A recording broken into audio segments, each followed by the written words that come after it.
It's Real Life with John Cowan on Newstalk ZB.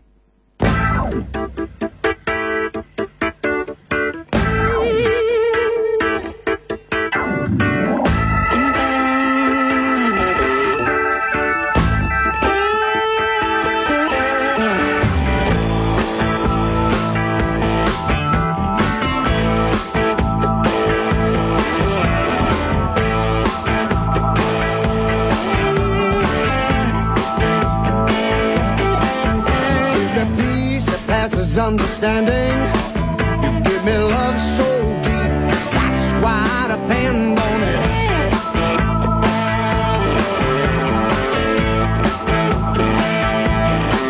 You give me faith that gets me across the river. You give me love so sweet, that's the only way I want it. Good evening, New Zealand. I'm John Cowan, and this is Real Life. Each week on this program, you get to know someone a bit better. Usually it's someone you know from public life already, and you know a lot about them. And of course, on these programs, we do the normal biographical stuff in our interviews. But in this program, we do take a different slant in that we also look at the area of people's faith and beliefs, issues of soul. Tonight, we've done an archaeological dig to find an expert on soul, a hard-rocking soul and R&B musician from the 60s and 70s who vanished. He was on the telly, he was on the charts, and then he seemed to disappear. Well, he's back, and he's making a huge impression once again on the music scene. My guest tonight is Evan Silver. G'day, Evan. How are you, right? Welcome back from the dead. And it's good to have you here in the studio tonight. To be here, man. Right. Now, you didn't really vanish, did you? You didn't get abducted by aliens and taken off to Mars or anything like that, but you did vanish from the music scene. I disappeared for a little while, and I think a few people did think that I disappeared. I remember one thinking I'd slipped away up north and become bush or gone bush, and sent me a telegram asking me to come back down to Auckland and get involved in doing sessions and jingle singing McDonald's ads and everything. But I wasn't far. I was in Auckland, so I was there in a jiff and, got into it. So you went from being fairly an integral part of the music scene back in, was it the late 60s? Yeah, late 60s, up to 69, around about 70 somewhere, and early 70s. A regular on TV programs? Like those come-on shows back there, but also I think the last thing for me was playing, the Corner Bar, the Glue Pot and all that sort of, doing some soul music. Okay. And, then I just kind of shut away for a little while. Well, it's good to have your music out there again, and it's sounding great. You've got this new CD, and we're going to be hearing quite a bit of it tonight and also giving away some copies. Good. And I look forward to talking to you. Let's hear a little bit more of this track. Get away and get my feet back on the ground. I've been walking in a line. You got me walking in a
line. Phone 0800 80 1080 to talk back with John Cowan, or email reallife@newstalkzb.co.nz. It's Real Life with John Cowan on Newstalk ZB. Well,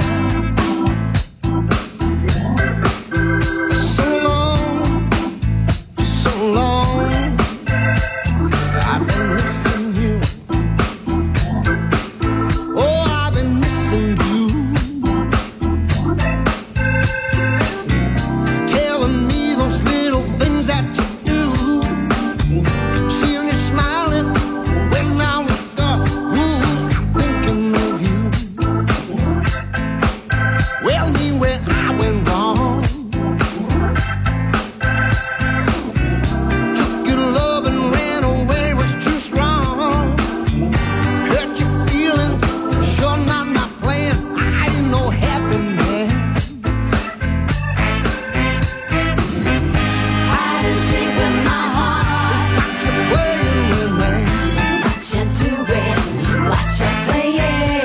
I'm John Cowan, and I'm talking with Evan Silver, who's just released a beautiful CD called Out of the Shadows. And what track was that we're listening to, Evan? That's a track, Still Missing You, which is just a good soul track with some good feel, good groove, good horn section, and the girls singing. How would you describe your music? That you say that's soul? Passion. Yeah. Emotion. But is it R&B? Is it? I don't know how to put that into a category. Is it jazz? Well, what's on this album? There's a selection of styles. There's a subtle jazz influence on this album, but that song there, for instance, I'd call that more a soul song than R&B. Mm-hmm. Rhythm and blues is to me, anyways. The blues is sort of, it's not happening for you, and you're down, and you're woe is me. A little bit of that. Whereas that song, it's sort of depression put to music. Isn't it? Yeah, kind of to take you down. This groove. Is it meant to make you feel better or make you feel worse? I think it's meant to make you feel worse. Hey, well, this is a great CD, folks. If you want to feel worse, it's got you got some stuff to lift you back up. Again. Well, that song lifts me, and even though it's about somebody's taken off on you and you're missing them, but the groove is infectious and it's kind of up. It's got an up. Well, I wouldn't have described myself as an R&B fan greatly, and I've never really been able to understand jazz all that much. I keep on waiting for that click to happen, but I've been driving around with your CD in my car, and I'm getting to like it. It sort of grows on me. It grows on me. Now, if you're a regular listener to News Talk ZB, especially Leighton Smith, Evan will already be very familiar to you because Leighton positively froths at the mouth over your music, doesn't he, Evan? He plays it a lot. Yeah, he does. He sort of helped you sort of relaunch your music career? Yeah, what happened was I think I heard him speaking one morning on air, and I just sort of enjoyed what he had to say and his sort of his style, and so I sent an album to him. No motive. Just to say thank you. Pure man. Yeah. Pure generosity. Yeah, it was. The fact that he one of the many hundreds of thousands every morning. So. Yeah, and so he started playing it, and it took to it, and that's where it all started. Yeah. Okay. Now he was actually part of your second CD that you put out. I mean, this CD that you put out. It's the first one that you've sort of. Yeah, huge general release, but you've been putting out a few CDs up till now. I've worked on things myself, written songs, recorded, low budget, pulled in musicians that I work with, and we did a live album called "Gotta Get Up" in our venue where we do our church and whatever, that kind of thing, and I invited Leighton Smith over to introduce the album, which he kindly said yes. Well, that was amazing because I put in the CD and I thought I know that voice. Yeah, I know that voice. In fact, we'll play a little bit of it now. Thanks, Phil. Cool.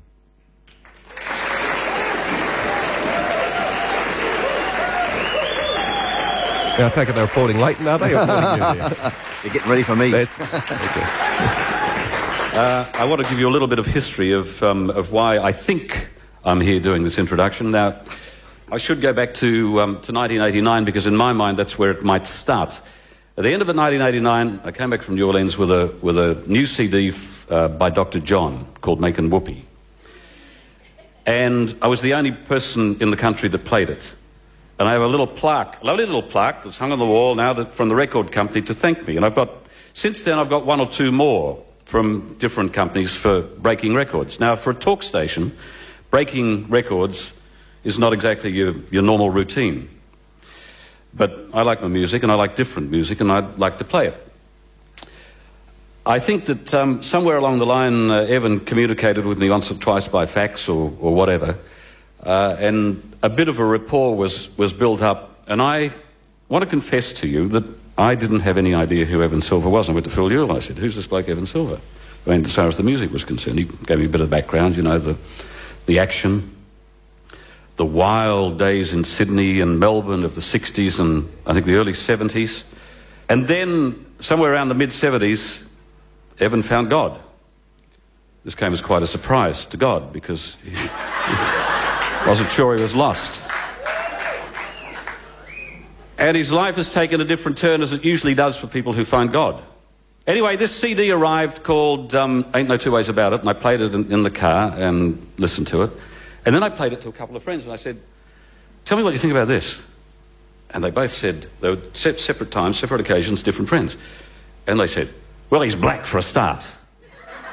So I said, "Yes, possibly, but then he got Michael Jackson's disease." Slow, but Anyway, I started playing it on radio, and I particularly loved Sweet Love. I think that was a song of international standard, above to me anyway, above all else, although the rest of it was pretty good as well. And Love Sweet Love is a song that I, well, adore wouldn't be too great a word. So Evan asked me to come tonight and do this. But it wasn't until I arrived here tonight that I first shook Evan's hand and met him face to face. So it's a pleasure.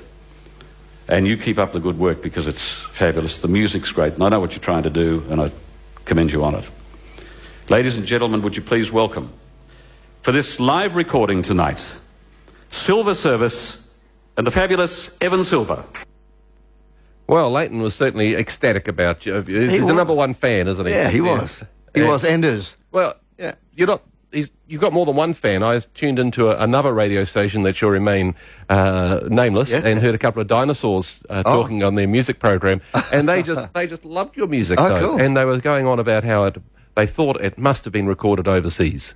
And how it had a lovely vinyl feel, whatever that means. I don't know whether but it was recorded locally, wasn't it? Yeah, it was recorded at Stebbings on, I think that's what surprised a few people. We've recorded analog, which is the old school way, on 2-inch tape.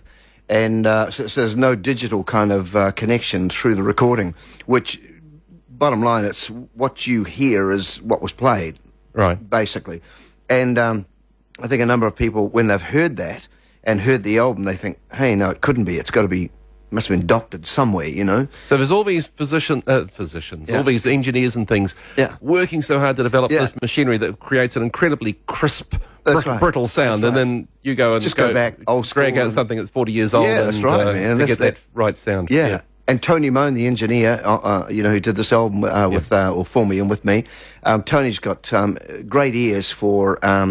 just recording, and also produces, manages to get it set for a very good radio sound. So you get a big, warm, very real sound, true sound. So it's great. So this latest CD came out in February. February 14, Valentine's Day. Valentine's Day, how significant. And it's going well? It's going good, yeah. It's consistent and building, and I'm just doing what I can to get it out there, you know. I've got some copies of Evan Silver's new CD called Out of the Shadows. He'll autograph it and sign it to you. And so if people call in tonight and we end up speaking to them, we'll give you some of these copies. So that's another incentive to call in. 0800 80 1080 if you'd like to talk to Evan about his music, about the change of in his life that we're going to be talking about soon.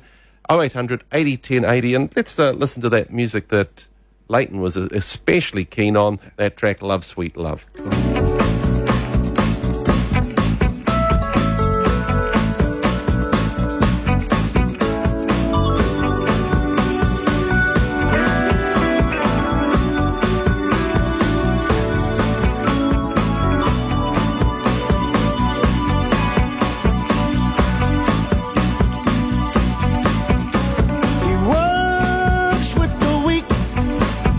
It makes them feel strong.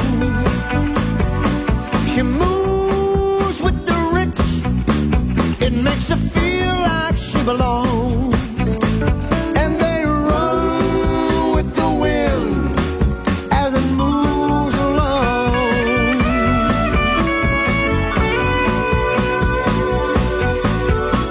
He cries out for love 'cause he's feeling lonely.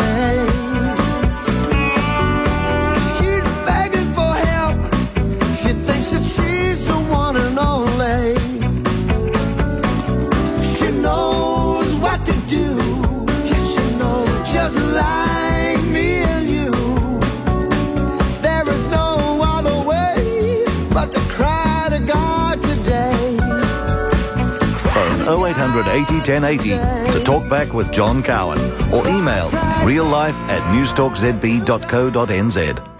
It's Real Life with John Cowan on Newstalk ZB.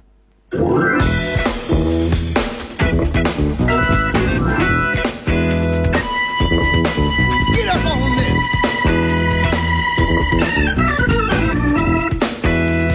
Funky time.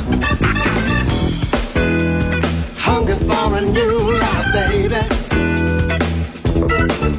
Yeah.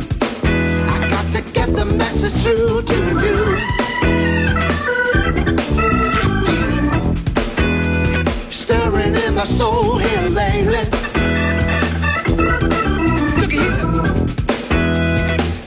what this boy gonna do. I'm John Cowan talking to Evan Silver, and that's some of his music. And that's your voice? That's me. You can get it up that high. That's funky. That's me being funky. And you're not making all that music in the background. You've got quite a few people helping you out. 24 musos on this album. 24? How do you get that many people to come in on a project like that? Just have some respect, ask them to come and do it, and pay them. Hey, so people are keen to have a chat to you. Hello, John. Hello, John and Evan. Hey, John. Evan, great album. Yeah, enjoy Love it. it. In fact, I love it so much. Yeah. I'm on my third copy. You're joking, man. Yeah, I keep wearing them out. No, I cool? tell you what, I don't really honestly I don't wear them out. They make such a great gift. I've ended up giving away my first 2 copies, and I'm a third copy. Wow, man. And I'm listening to it pretty non-stop. That's good. Some great tracks on it. Fantastic. But I want to ask you a couple of questions. Yeah. When are we going to hear you live? You and your band. Wow, you just missed me Concert. live. You just missed me live. I played in Helensville last Saturday night, last week, last Saturday night with the 8-piece unit up in Helensville. Great. And we've got some other things coming up, Business by the Book conference and all that.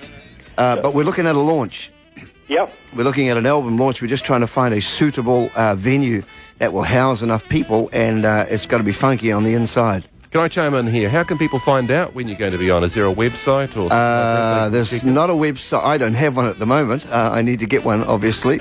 But we have a database that we work with from our music nights that we do. So we'd, inform the database and then make sure we get it around. Okay, so if you're a fan, chances are you'll find out. You will. Okay. What about some of the musos that are playing on the album, Evan? Are they working with you with your live gigs? Or? Yeah, I've got Junior Fitz, who's the bass player. Junior works with me all the time, all the time. He's a great bass player. Nathan Porter, the piano player on the album, he works around town a lot. I think he's on the Ray, doing the Ray concert. He's one of the main players for the Ray concert. He's with me most of the time. He's like main keyboard player, piano player.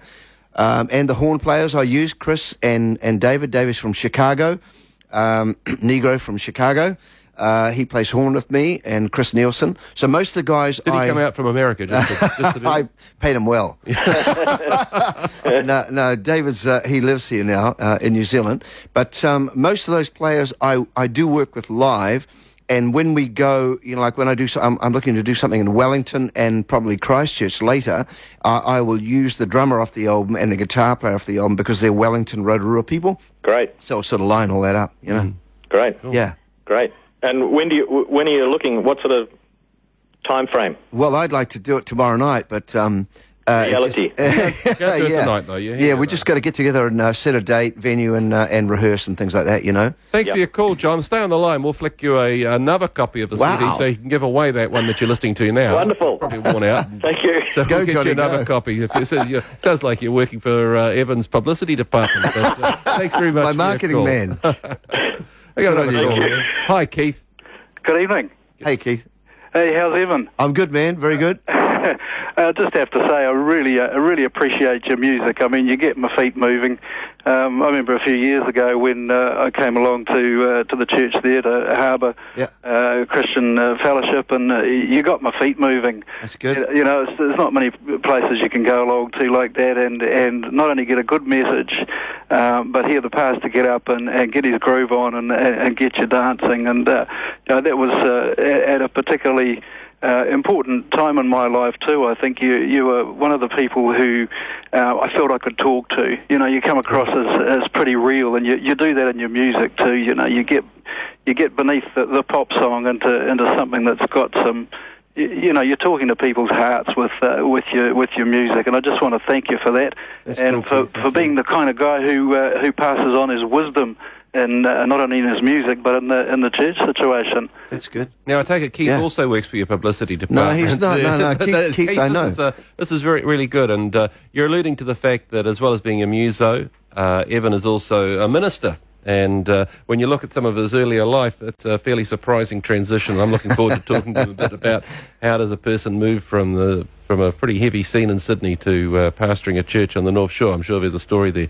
Well, I think that gives him credibility too. There's a lot of people who relate back to some of those early days in the soul music scene, perhaps in Auckland, or there were some pretty interesting times in people's lives, and when they can go back and say, Evan was there, he understood, he came through it. He struggled with a lot of things, and the thing about Evan is he's honest. He'll tell you straight to your face what he sees. Perhaps he's learned in his life and can pass on to you. And he's been a bit of a mentor to me as old Evan. And to see somebody, it just proved to me that things get, that you get a second chance in life, and that things get better with age. And that album, and even Evan's previous albums, it just kept me hopeful that that Christianity can be relevant. Today, and some of the people like Evan, they're real and honest, and they give it to you straight. That's good, Keith. Hey, Keith, thanks very much for your call. And, thanks, man. Stay on the line, and we'll flick you off a copy of Evan's new CD. I'm sure you've already got a copy, but I'm sure that you'll find a decent place for another copy to give away. Thanks well, cool, Keith. Okay. Take care, man. Hey, we'd like to put out a special call out of Francis Gibson, if you're there. Francis, last week you called in, and we promised you a dozen oysters when we're talking to Tim Shadbolt, and we must have got your number down wrong, because when we called you back to arrange for delivery, no one seemed to know Francis Gibson living at that address. So if you give us a call back on 0800 80 1080, we'll get those oysters to you. Only Francis Gibson, thank you. No Francis Gibson impersonators, thank you very much. Hey, Carol, give him a call, man. Real Francis Gibson. We're going to have to ask you to hold your birth certificate up to the telephone just to make sure. I'm talking with Evan Silver, and we're going out with another track called You Dance, I Sing.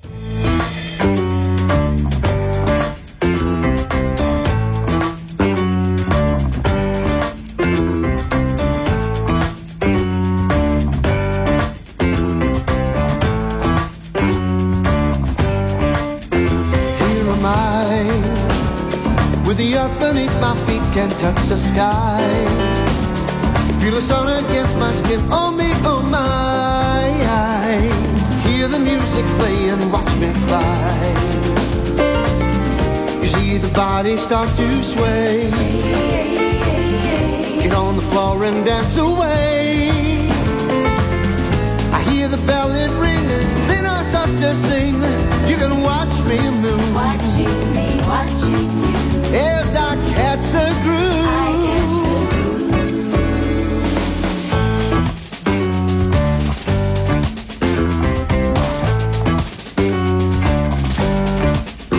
In my mind, hear a melody to sing, it's like divine.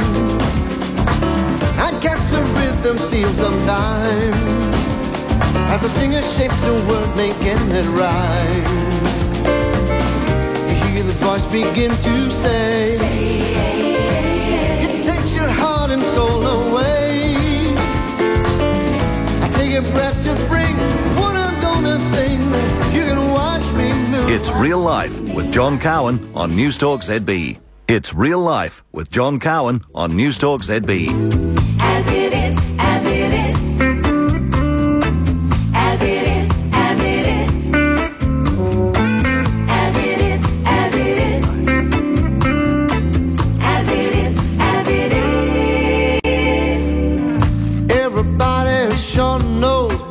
Your mercy, we will take it home and to the stream. Everybody sure knows about your power, and we know your name, oh Prince of Peace. We will come to your house and enjoy it. We will come to you, that's where we'll meet. We will sing and make this holy music as we walk the sunside of the street.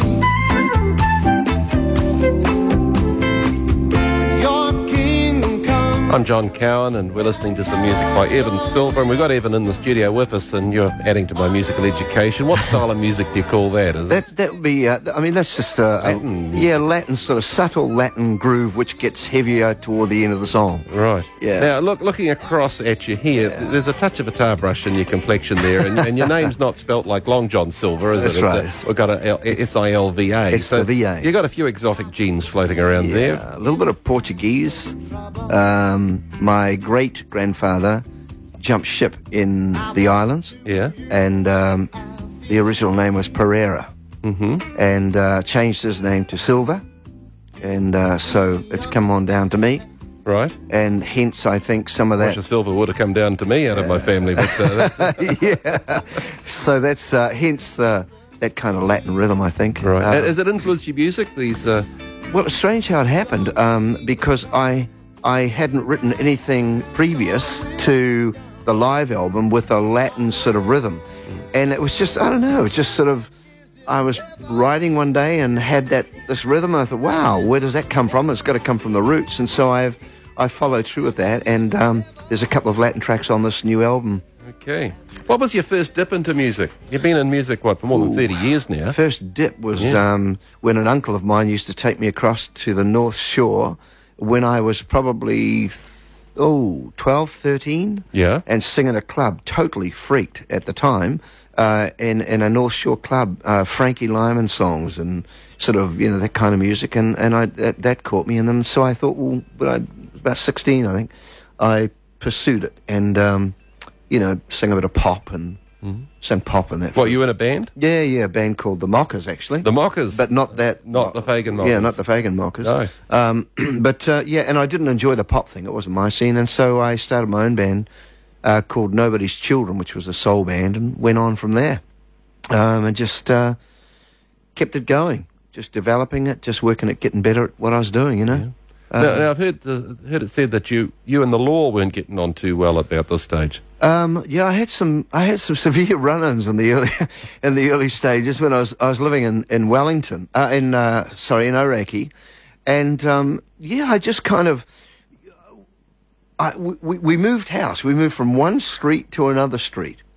And it's not against the law. It was weird. That's right. It was just weird. It was like all on. I look back and I was just running with a completely different group of guys, a different group of people, and I was kind of gullible, and there was a sense of excitement and about it, and I just got in a messy scene, and I don't know. I must have been an angry young guy. Did you bop a few people? Well, yeah, but not necessarily on my own. I wasn't big enough. I was only about 8.5 stone. But so you're picking on people bigger than yourself? Well, I was. I was a bit crazy, But I'd always make sure that there was somebody, Well, it was interesting that you managed to survive to be hauled off to court. Then. Yeah. And so, but I think I learnt fairly quick. Like I figured, if I continue down this track, if I don't pull myself up, I'll just get locked in here, and and so I thought, and the music, I wanted to pursue the music, you see, and so I thought, well, I got to be out on the weekends to play, so figured about this sort of out on the weekends, were your weekends taken away? Well, weekends were taken away. It was in Parnell, locked up in a big house there for a weekend, and all periodic detention. Yeah, periodic detention. It was horrible, man. Absolutely horrible. Blistered hands and, shoveling in the rain. And you'd much rather be off playing if you've been... I'd sooner be gigging, mate, having fun and, maybe the odd drink of lemon gin in those days or whatever. So you did get back into the band scene, though, around town, and you got into some fairly major... Yeah, I stayed. Bands, I stayed in it. I got straightened up and I joined a band called The Action, and we were doing the Top 20, and then we moved on to the Galaxy, and then we went off to Oz, went off to Sydney, and we did all the come on shows, had 4 songs on the charts and things like that, and just kind of thought, well, we've done everything we can do here, and we've got to get out of here. So you're riding fairly high in the music scene in Sydney?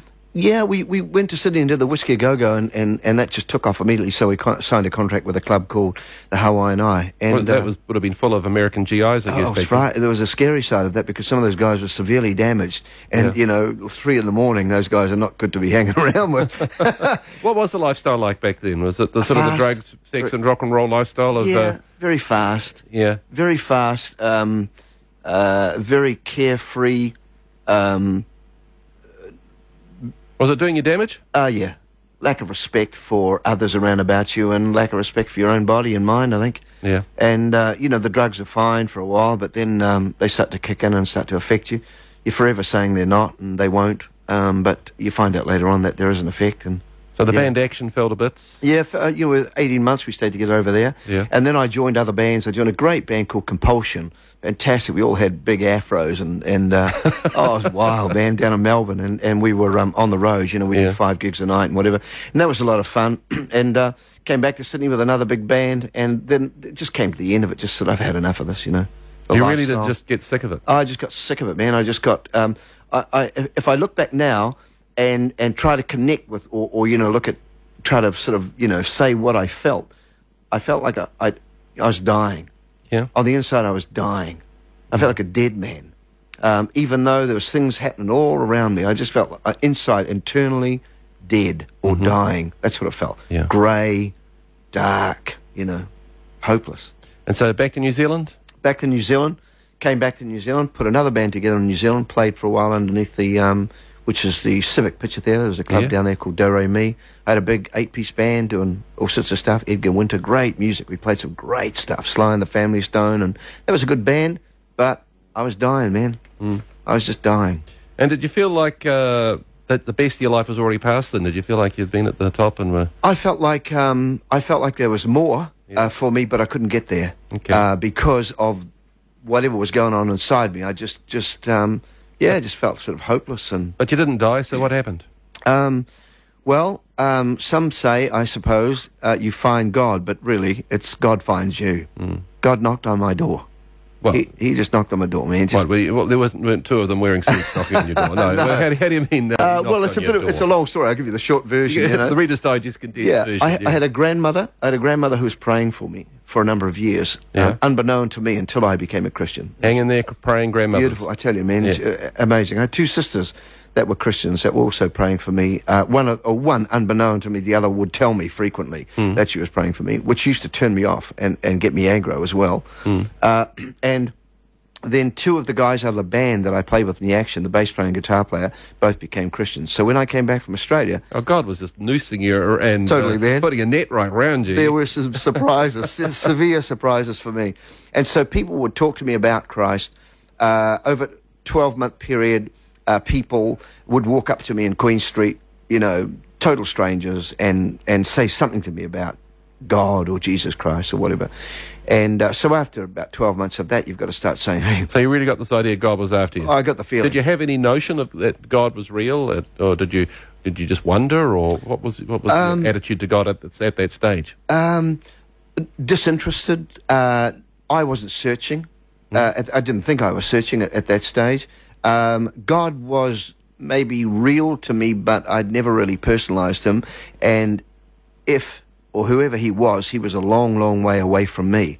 But when people started talking to me, they were just words. But then some things started to happen that physically almost started to touch my life. How do you mean physically? I was in a room with my parents one night, watching TV, and sitting in a room, Mum and Dad and my girlfriend, who was now my wife, Carol, watching black and white TV, and I just started laughing. Just this incredible, I would say a joy rather than a sort of a crazy laughter. But I just felt this incredible happiness bubbling up inside me. And I was trying to work out, I thought, is this a flashback from some acid? That's what I thought. So I tasted my tongue. There was nothing on the edge of my tongue that related to the old taste of the LSD, And so then I looked at the TV and I was looking closer, and there was a group of people being baptized in water down in Mission Bay, or, going down into the water. And then there's some connection here, man. There's some, and this... Let's get part 2 of your conversion in a few minutes. Here's a track, Ain't Two Ways About It, which I think is probably related to this. But we'll find out a bit more about this in a minute.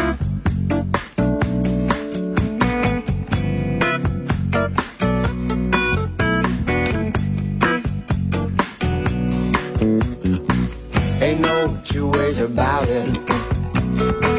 No use pestering me. Ain't no 2 ways about it now. I made my mind up, you say. It happened back in the 60s.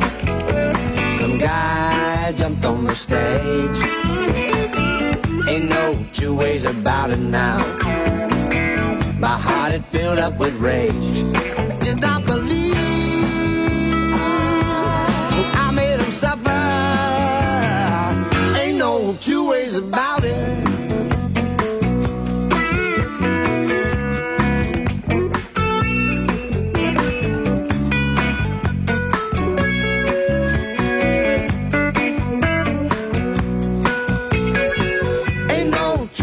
About it. Someone checked on my heart. Ain't no two ways about it now. I see it right from the start. My heart was bitterly twisted. I ended up in a mess. I called your name in the midnight hour. I must get this off my chest. But now I believe. It's Real Life with John Cowan on Newstalk ZB. It's Real Life with John Cowan on Newstalk ZB. I'm talking with Evan Silver, and we're hearing a bit about his life after a fairly wild life in Sydney and back to New Zealand, and finding that he had that feeling like he was dying inside, but also that sense that perhaps God was after him. So tell me more. Yeah, well, that night in my parents' lounge was an initial, or an initiator, really.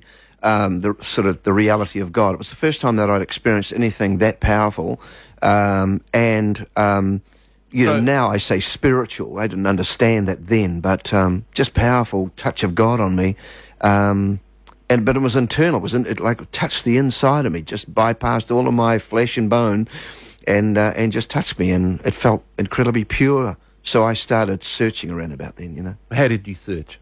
First thing I did, I went outside the house that night, sat on the rubbish bin out in the back porch, and looked up at the sky, and just creation just really stood out to me, and it was like acknowledging God in my heart. It was like acknowledging the reality of God, the Creator. And so that was the beginning. And then one of the other things that we did, we were invited to go to a church meeting, which I was incredibly cynical. When you say we, is this you and your girlfriend? Carol and I, yeah. So we went to our first, Christian meeting. I'd just shaved my head, I think, and had trousers that I'd made out of flour sack or something like that, bangles up my arms. Carol had a calico dress on, mirrors all the way down the front with long blonde hair, and we walked into a conservative Christian meeting, and it was good because the meeting had already started. We sat right at the back. And I just watched what was happening, and I, just looking and putting the senses out and feeling and stuff like that. And I just saw something of, I saw a couple of miracles actually that night, some healings that seemed to be verified, seemed to be for real. And so that, again, number two sort of, set me up. And then one night laying in bed in our flat in Remuera, Carol turned to me, it was around 11 o'clock, 12 o'clock at night. She said, "Evan, what do you think of this Jesus thing?" And I said, "Well, I don't know," kind of passing the buck a bit, And she said to me, "Well, should we pray?" And I said, "Okay." So we held hands, and I remember praying. And all I said was, "God, if you're out there and you want us, then show us and we'll come to you." And instantly, man, it was just right then, the room just filled up with the most amazing peace. And I turned to Carol, she turned to me, same time, I said, "Do you feel that?" I said, "Yeah, that's amazing." We just drifted off to sleep, just grooved off to sleep, man. And I woke up at 4 o'clock that morning with somebody standing beside my bed. I wasn't afraid. And I woke up and I reached out to it was like there was a hand over my chest, outstretched over my chest. And so I reached out to touch the hand, and as I did, the figure just withdrew out of the bedroom through the door. And I think it was probably within a week that myself and Carol went to talk to a minister, and he talked to us about Jesus Christ, and I opened my heart to Christ that night, and that was it, man. That's 30 plus years ago. 30 plus years, no looking back. No looking back, no. That's amazing. Yeah. And now, the Christian music scene, I imagine, back then would have been pretty vanilla. It would have been fairly praise be style. I thought, where am I going to go in here, in amongst here? Where can I find some groove in here? I mean, it was pathetic. Yes. It was absolutely pathetic. Yeah. And I found that very, very difficult in some ways to fit in. But my conversion, I look back now, and my conversion was so effective and real to me that I managed to hang around, play my part in church, mix with people that I would never normally mix with, and I just take it that I had a change of heart. So it was a complete lifestyle I had a change of heart, right? man. I couldn't have stood that music. It was sick. It was sick. It was sick. There's still pockets of sickness. There are and still healing in pockets of Christian it, music. man. So I'm There very is. grateful for someone like you that can bring some freshness into Christian music, because this music, when you listen to it, the first thing isn't, oh, that's awful, and it isn't, oh, that's really spiritual. Yeah. It's neat music, and then you Yeah. start to listen to the lyrics, and Yeah. it's got some great There's stuff. a in it. subtle message We'll in be there. back in a minute. This Cool. is News Talk ZB.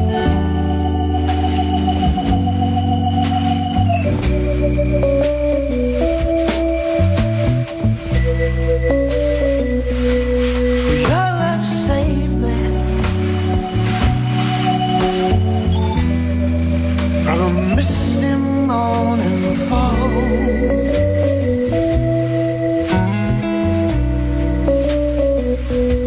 Was somewhat hazy as I stumble through it all. Feel the eyes of someone watching. Touch the hand that's coming down. Your love saved me. Now I'm waking to the sound. It's Real Life with John Cowan on News Talk ZB. It's Real Life with John Cowan on News Talk ZB.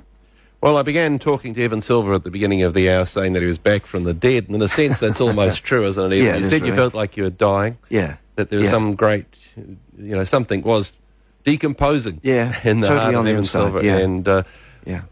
how has God met that need? Well, I think just life, just my spirit came alive to God, and providing I nurture that and look after that and feed that, it just gets stronger. And it doesn't mean that all of a sudden I'm flying every day, and not feeling things that I'm not affected by what goes on around about me or things in my life. I still have times where I'm down and I need to just call on God to help me to, get buoyant again. And Yeah. it's just reality, man. It's just life, and God's a great a source of hope for future and all of that to call upon. Yeah. Well, Evan, it's been great talking to you tonight. Fantastic. Great hearing some of your music. I wish Yeah. you all the best with Yeah. this new CD Yeah. that is just astounding people. People are finding that they're enjoying it Yeah. and then realizing, hey, there's some spiritual lyrics in Yeah, there as that's- well. that's right, And I yeah. guess that's what soul music is supposed to be Yeah. like. Yeah. And look forward to being with you next Sunday night when we're talking to Raybon Can. And in the week that's coming up, I don't suppose many of you are going to suddenly turn around and become pastors like Evan tonight, but I hope all of you will be encouraged to Yeah. ask some questions and do some thinking. Look forward to being with you next week. Listen to Leighton Smith chiming in on this track. Yeah. About this and that. We'll talk about that. I'm going to do my best to have a chat. We get to chat. And if you want it, you can have a dance. Well, there might be somebody here that would like the chance.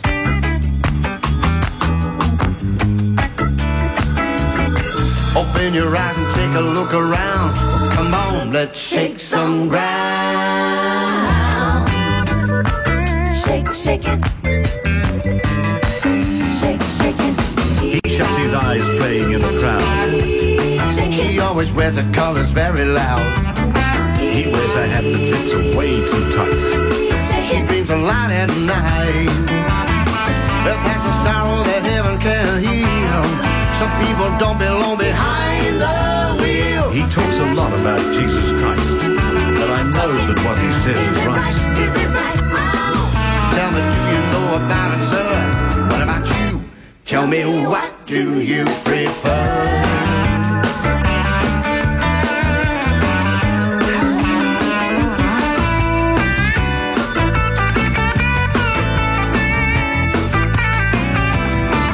Shake, shake it.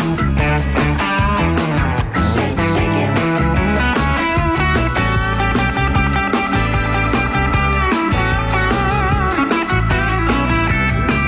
Shake, shake it. Shake, shake it.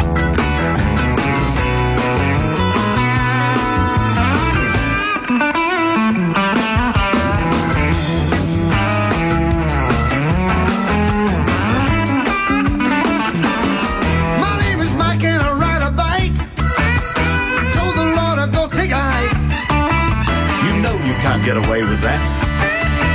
The officer, he says, let's have a chat. You understand that you just broke the law, and if you don't pay up this exercise, it is gonna cost you more.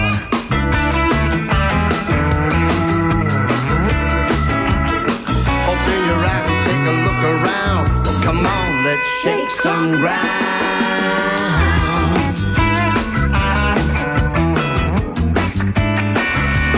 Shake some ground.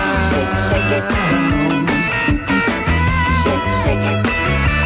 Shake some ground. Shake it.